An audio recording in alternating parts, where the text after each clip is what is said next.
എല്ലാവർക്കും നമസ്കാരം. Once again welcome back to Jalakam. As usual me Suresh with U.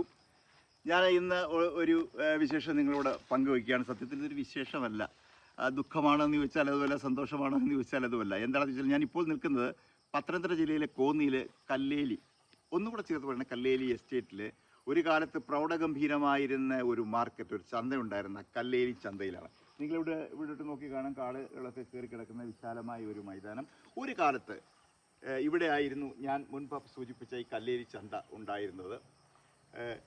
ഈ ഗ്രാമത്തിൻ്റെ, അതായത് ഇവിടെ നമ്മുടെ കോന്നിയൊക്കെ ഇവിടെ അവസാനിച്ച് കൊക്കാത്തോട്ട്, ഇവിടുന്ന് ഒരു 13 കിലോമീറ്ററോളം എനിക്ക് തോന്നുന്നു കൊക്കാത്തോട്ടിൻ്റെ കോട്ടാമ്പാറയുള്ളത്. അവിടെ നിന്ന് പോയി കഴിഞ്ഞാൽ പിന്നെ വനങ്ങളിലൂടെ യാത്ര ചെയ്താൽ നമ്മൾ എത്തിച്ചേരുന്നത് തമിഴ്നാടിൻ്റെ അതിർത്തിയിലാണ്. ആ പഴയ കാലത്ത് ഇവിടെ ഉണ്ടായിരുന്നത്, പഴയ കാലം എന്ന് പറഞ്ഞാൽ ഇവിടെ ഇത് എസ്റ്റേറ്റാണ്. ഈ എസ്റ്റേറ്റ് എങ്ങനെ ഇവിടെ വന്നുള്ളതിനെക്കുറിച്ച് ചരിത്രത്തിലൊക്കെ പിരളശ്ശേരി മഠവും അങ്ങനെയൊക്കെയുള്ള കഥകളുണ്ട്. ബ്രിട്ടീഷിൻ്റെ ഇവിടെ എസ്റ്റേറ്റ് കൊണ്ടുവരാനുള്ള കാരണങ്ങളുണ്ട്. അതിനെക്കുറിച്ചൊക്കെ ഞാൻ പറയുന്നില്ല, അതിനെക്കുറിച്ച് മറ്റൊരു അവസരത്തിൽ പറയാം.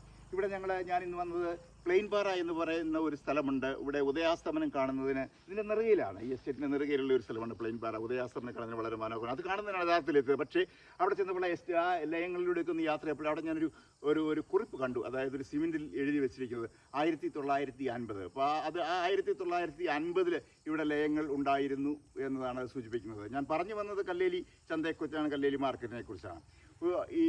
ഈ നാട്ടിലുള്ള എല്ലാവരും, അല്ലെങ്കിൽ ഈ എസ്റ്റേറ്റിലുള്ളവരൊക്കെ തന്നെ ആഴ്ചയിൽ ഒരു ആഴ്ചച്ചന്തയായിരുന്നു, ഒരു ദിവസമായിരുന്നു ഈ ചന്ത ഉണ്ടായിരുന്നത്.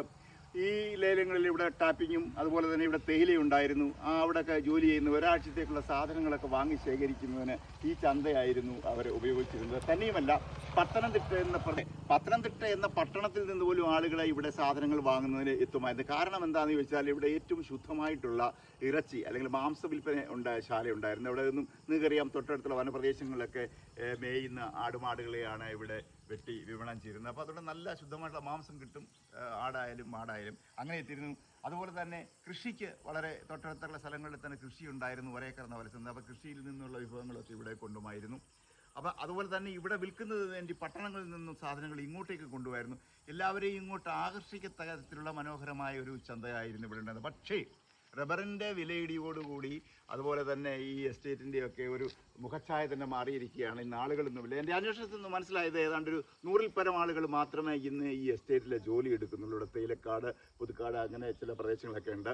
ഞാൻ പ്ലെയിൻപാറയിൽ പോകുന്നതിന് വേണ്ടി അവിടെ ചെന്നപ്പോൾ ആനയുടെ ഒരു ശല്യമുണ്ട്, നിങ്ങൾ അങ്ങോട്ട് പോകണ്ട എന്ന് ചിലർ എന്നോട് പറഞ്ഞതുകൊണ്ട് ഞാൻ തിരിച്ചു പോകുന്നതാണ്. എന്തായാലും നമ്മൾ കോന്നിയെ ഓർക്കുമ്പോഴോ പത്തനംതിട്ടയെ ഓർക്കുമ്പോഴോ ചരിത്രത്തിൻ്റെ ഇടകളിൽ നമ്മുടെ മനസ്സിൻ്റെ ഓർമ്മകളുടെ ഇടയിൽ മയിൽപ്പീലിപോലെ സൂക്ഷിച്ചു വെച്ചിരിക്കുന്നത്, പഴയ ആളുകളൊക്കെ സൂക്ഷിച്ചു വെച്ചിരിക്കുന്നതാണ് കല്ലേലി ചന്ത. എന്തായാലും ഈ അവസരത്തിൽ ഈ ഒരു വിശേഷം നിങ്ങളുമായി പങ്കുവെക്കാൻ കഴിഞ്ഞതിൽ വളരെയധികം സന്തോഷം. വീണ്ടും മറ്റേ വിശേഷങ്ങളുമായി കിട്ടുന്നത്. Bye, take care.